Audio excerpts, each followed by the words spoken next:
In this video, we will discuss the preparation of fixed asset when only one account is to be maintained. जब केवल एक ही account बनाना है fix asset account और उसी में से हमने सारा डेप्रिसिएशन माइनस किया हुआ है, तो सारा डेप्रिसिएशन को अलग से हमें कोई एक्यूमुलेटेड डेप्रिसिएशन अकाउंट बनाने की ज़रूरत नहीं पड़ रही है। तब हम अकाउंट को कैसे बनाते हैं, ये फॉर्मेट नोट कर लो।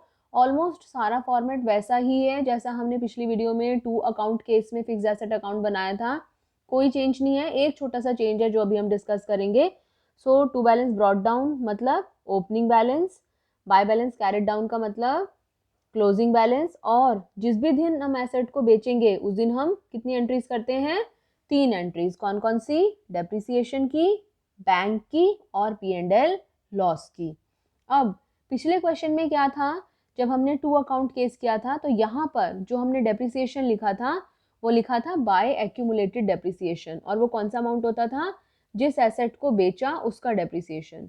लेकिन जब हम केवल एक ही अकाउंट बनाएंगे तो हम फिक्स एसेट अकाउंट में यहाँ पर लिखेंगे बाय P&L अकाउंट, और वो भी कौन सा, पूरी एसेट का डेप्रिसिएशन ड्यूरिंग द ईयर। ये नोट कर लो, जितनी बार क्वेश्चन करो उतनी बार इसको लिखो। तो यहाँ पर क्या आएगा, बाय P&L अकाउंट पूरी एसेट का डेप्रिसिएशन ड्यूरिंग द ईयर, जितने में बेचा, by bank inflow sales proceeds, जितने में भी हम उसको बेच रहे हैं, और वर्किंग नोट बनाएंगे तो बाय P&L लॉस। लॉस का फॉर्मूला क्या है, loss is equal to book value minus sales proceeds. क्या फॉर्मूला सीखा था हमने, loss is equal to book value minus sales proceeds, और बुक वैल्यू का फॉर्मूला क्या है, कॉस्ट माइनस डेप्रिसिएशन। ये नोट कर लो। फिर से समझते हैं, सिंगल अकाउंट केस में हमें क्या करना है, ये डेप्रिसिएशन को घटाने के बाद का फिक्स एसेट का अमाउंट हमें दिया गया होगा। यहाँ पर टू बैलेंस ब्रॉट डाउन, कौन सा बैलेंस, ओपनिंग बैलेंस। फिर बाय बैलेंस कैरेड डाउन, कौन सा बैलेंस, क्लोजिंग बैलेंस हम यहाँ पर शो कर देंगे। फिर जब हम एसेट को बेचते हैं तो कितनी एंट्रीज करते हैं, 3। कौन कौन सी, डेप्रिसिएशन, बैंक और P&L। 1 अकाउंट में और 2 अकाउंट में क्या डिफरेंस है, जब दोनों अकाउंट बनाते हैं तो यहाँ पर क्या आ रहा था, बाय एक्यूमुलेटेड डेप्रिसिएशन, जिस एसेट को बेचा उसका डेप्रिसिएशन, एक्यूमुलेटेड में से क्रॉस लेके आए थे। लेकिन जब सिंगल अकाउंट बनाओगे तो पूरी एसेट का डेप्रिसिएशन ड्यूरिंग द ईयर लेंगे हम यहाँ पर। फिर बाय बैंक इनफ्लो सवाल में दिया होगा, बाय P&L लॉस अपना फॉर्मूला निकाल कर बनाएंगे, टोटल करेंगे। इधर अंतर अगर आता है तो हमेशा, चाहे वो 2 अकाउंट हो चाहे वो 1 अकाउंट हो, to bank outflow balancing figure करके लिखेंगे। कौन सी चीज कहाँ जाएगी, पूरी एसेट का डेप्रिसिएशन ड्यूरिंग द ईयर, ये ऑपरेटिंग एक्टिविटी में प्लस होता है। Loss on sale of fix asset, ये भी ऑपरेटिंग एक्टिविटी में प्लस होता है। बाय बैंक, बैंक वाली जो भी चीजें हैं ये जाएंगी इन्वेस्टिंग एक्टिविटी में, जब हम इन्वेस्टिंग एक्टिविटी का पूरा क्वेश्चन करेंगे। एक क्वेश्चन करते हैं, फॉर्मेट ड्रॉ कर लिया, ओके। तो एक क्वेश्चन करते हैं, क्या क्वेश्चन दे रखा है, हमें मशीन दे रखी है, ओपनिंग बैलेंस है 8,60,000, क्लोजिंग बैलेंस है 9,50,000। कोई डेप्रिसिएशन इस पे अलग से नहीं शो किया हुआ। क्वेश्चन देखने से ही आपको पता चल जाएगा कि आपको उसमें 2 अकाउंट बनाने हैं, 1 अकाउंट। कैसे पता चल जाएगा, जो 2 अकाउंट वाला होगा ना उसमें मशीनरी के साथ में नीचे एक्यूमुलेटेड डेप्रिसिएशन दिया गया होगा। Now depreciation during the year, underline the word during the year. जब भी ड्यूरिंग लिख दिया इसका मतलब है कौन सा अमाउंट है, यह है पूरी एसेट का depreciation during the year. Underline कर लो ड्यूरिंग वर्ड को। सो depreciation during the year is पूरी एसेट का डेप्रिसिएशन ड्यूरिंग द ईयर। आगे, a part of machine was sold for 25,000।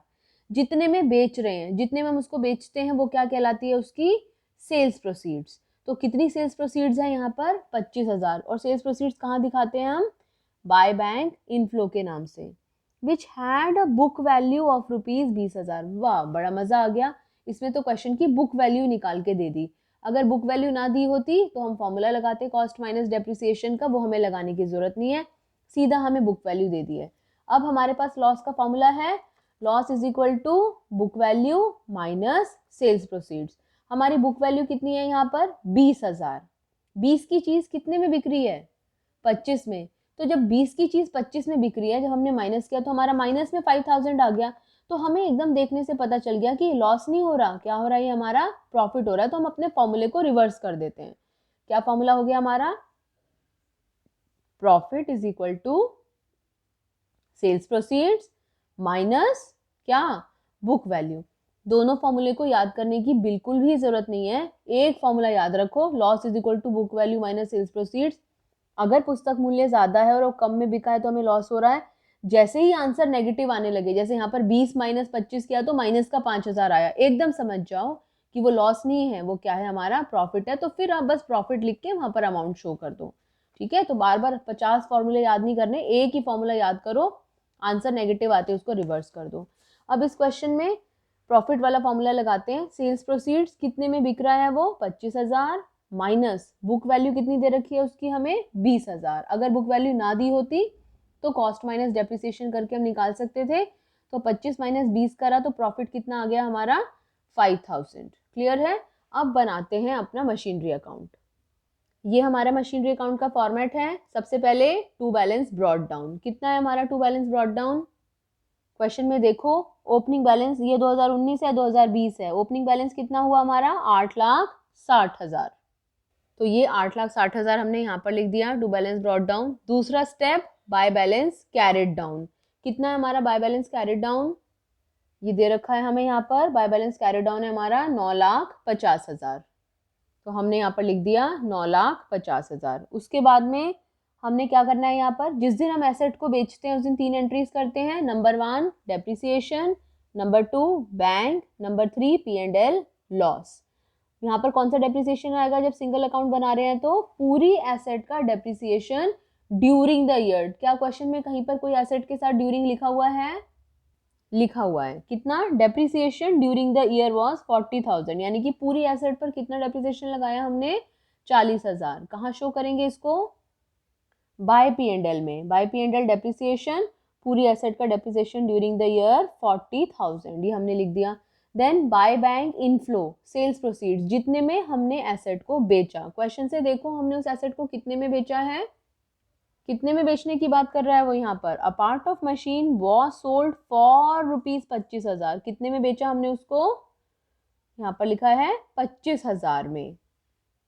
So by bank inflow sales proceeds हो गया हमारा 25,000। और अगर लॉस आया होता इस क्वेश्चन में, हमने जो वर्किंग नोट बनाया था, तो हम यहीं पर लिख देते by P&L account loss, amount show कर देते। लेकिन इस क्वेश्चन में लॉस नहीं आया, क्या आया हमारा प्रॉफिट, कितना 5,000। तो हमने लिखा टू P&L अकाउंट ब्रैकेट में प्रॉफिट, वर्किंग नोट नंबर 1। अब हमारा आखिरी काम, सबसे लास्ट का काम होगा, ये हमारा सबसे लास्ट का काम होगा।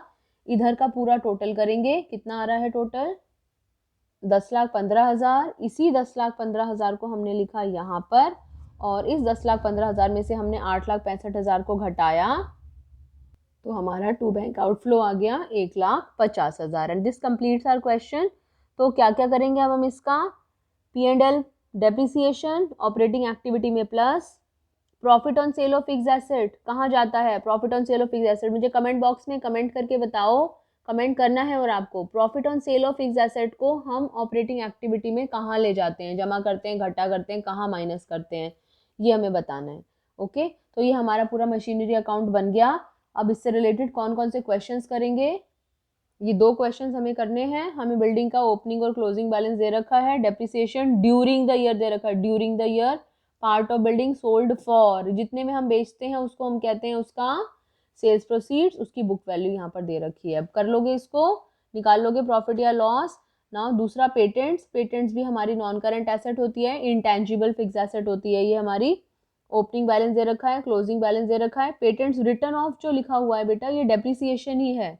सो बाय P&L डेप्रिसिएशन के नाम से हम इसको शो करेंगे। और कुछ पेटेंट्स बिक रहे हैं एट अ प्रॉफिट ऑफ 20,000।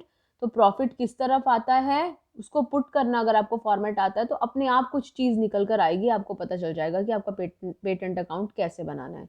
तो ये 2 क्वेश्चंस हैं, अगर मन लगा के ध्यान से आपने 2 क्वेश्चंस कर लिए तो सोच लो कि आपका इन्वेस्टिंग एक्टिविटी का 80% आपने कंप्लीट कर लिया, अगर आपने दोनों अकाउंट्स बनाने सीख लिए हैं तो।